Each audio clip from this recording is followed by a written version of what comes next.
this is a 2014 Seat Ibiza. It's the 1.4 litre Toca version, and it's the car that I drive around in. The Ibiza is a super mini that has been around for over 30 years now. Despite being an old dog with a respectable following and a reliable past, the Ibiza is often left behind by its sister, the VW Polo.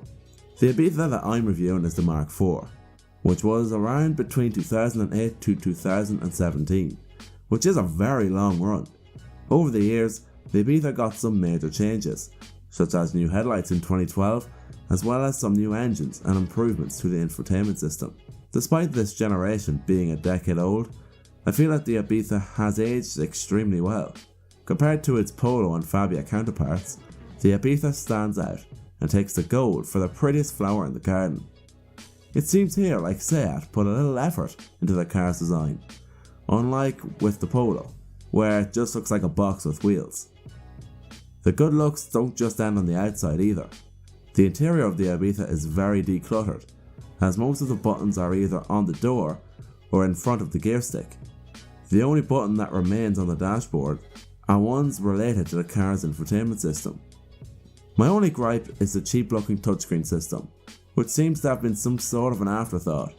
Not to mention, it's hard to use while driving. As for the seats, I find the Ibizas are very comfortable and very well bolstered. They really hold you in, which makes the car feel very sporty. They also have a fancy two-tone colour scheme on the seats for further street cred.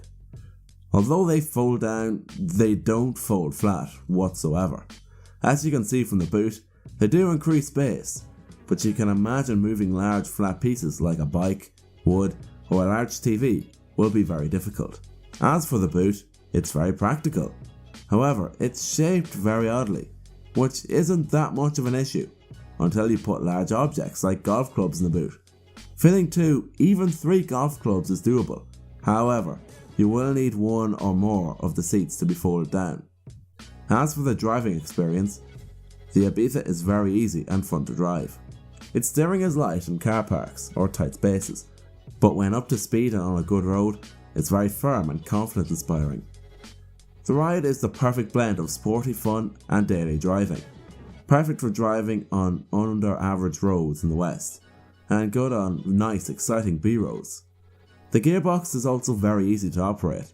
The throws aren't too long, and changing from one gear to the next isn't that difficult. This makes the Ibiza perfect for first time drivers. My only issue is that compared to my last car, I find that the pedals are smaller and much closer to one another.